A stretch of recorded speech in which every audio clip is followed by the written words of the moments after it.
मैंने एक PIL file करके मांग किया था कि भारत के सभी स्कूलों में 8वीं तक योग विज्ञान, आहार विज्ञान और स्वास्थ्य विज्ञान मैंडेटरी कर दिया जाए, अनिवार्य रूप से पढ़ाया जाए। मैंने कहा कि right to education fundamental right है, राइट टू हेल्थ भी फंडामेंटल राइट है, लेकिन लोगों को पता ही नहीं कि किस समय क्या खाना, किस महीने में क्या भोजन करना चाहिए, दिन में कितनी बार भोजन करना चाहिए, और भोजन करना चाहिए तो क्या भोजन करना चाहिए।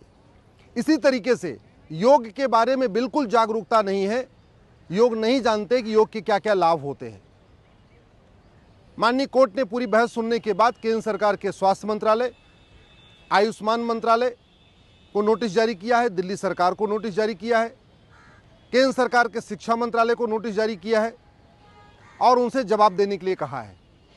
हमारा ये कहना है कि जो भारत में 1 लाख करोड़ के आसपास शिक्षा का बजट है, अगर ये 3 विषय अनिवार्य कर दिया जाए कक्षा 1 से लेकर 8वीं तक, योग कंपलसरी कर दिया जाए, आहार विज्ञान कंपलसरी कर दिया जाए और स्वास्थ्य विज्ञान कंपलसरी कर दिया जाए, अगर कक्षा 8 तक देश के सभी बच्चों को पढ़ाया जाए कि योग, कौन सा योग करने से क्या फ़ायदा होता है और योग की प्रैक्टिस भी कराई जाए, देश के सभी स्कूलों में योग मित्र अगर अपॉइंट कर दिया जाए, तो बच्चे बचपन से ही योग करना सीख जाएंगे, योग के बारे में पूरी तरीके से उनको नॉलेज हो जाएगी। इसी तरीके से स्वास्थ्य विज्ञान, आहार का स्वास्थ्य पे क्या असर होता है, क्या भोजन करने से कैसी शारीरिक स्थिति होती है, कैसी मानसिक स्थिति होती है, और आहार कब कब लेना चाहिए, भोजन कब कब लेना चाहिए, भोजन भी साल में एक जैसा नहीं होना चाहिए, किस महीने में क्या भोजन लेना चाहिए, ये पूरा एक साइंस है, लेकिन हमारे बच्चों को नहीं पढ़ाया जाता।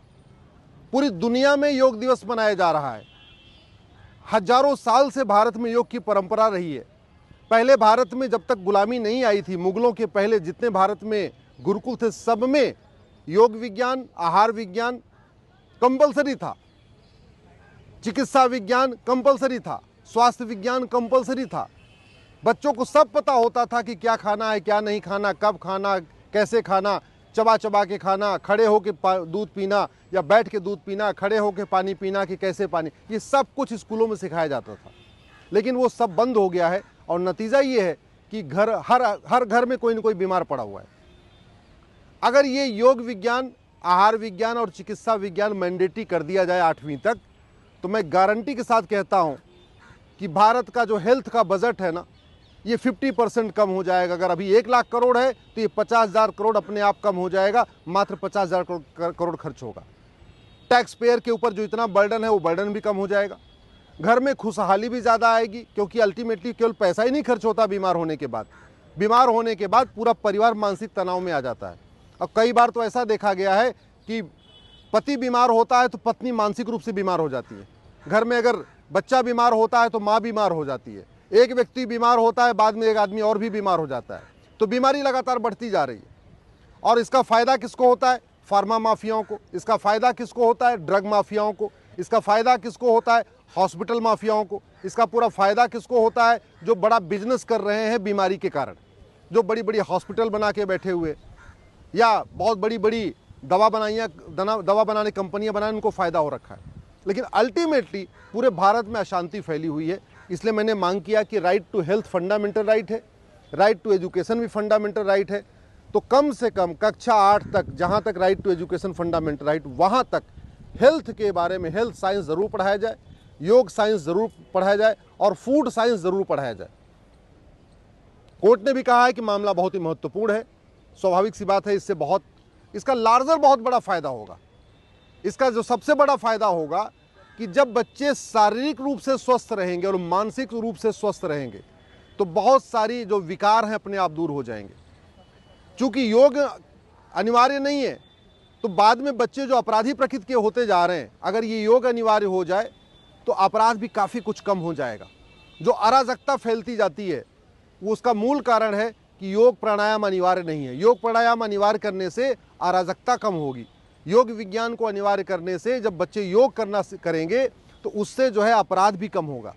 आप खुद भी देख सकते हैं, भारत में जितने गुरुकुल चलते हैं, आज तक मुझे किसी गुरुकुल वाला बच्चा घूसखोरी, कमीशनखोरी करते हुए नहीं मिला।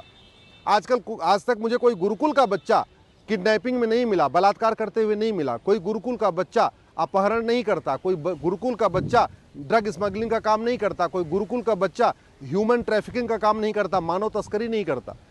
गुरुकुल में चूंकि योग अनिवार्य है, स्वास्थ्य विज्ञान अनिवार्य है, आहार विज्ञान अनिवार्य है, तो वहाँ आप देखिए वहाँ के जो बच्चे निकलते हैं वो भारत से भी प्रेम करते हैं, आस पड़ोस भी सबके साथ ठीक से रहते हैं, माता पिता का भी सम्मान करते हैं। तो ये सबसे बड़ा फ़ायदा होगा अगर हमने योग साइंस को अनिवार्य किया, हेल्थ साइंस को अनिवार्य किया और फूड साइंस को अनिवार्य किया।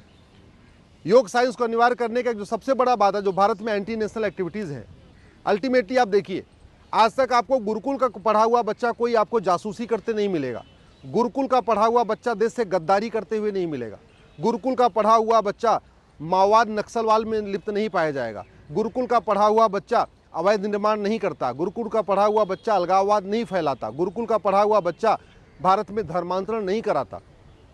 और गुरुकुल का जो सबसे बढ़िया है, वहाँ वेद विज्ञान पढ़ाया जाता है, साथ साथ योग विज्ञान पढ़ाया जाता है, आहार विज्ञान पढ़ाया जाता है, स्वास्थ्य विज्ञान पढ़ाया जाता है।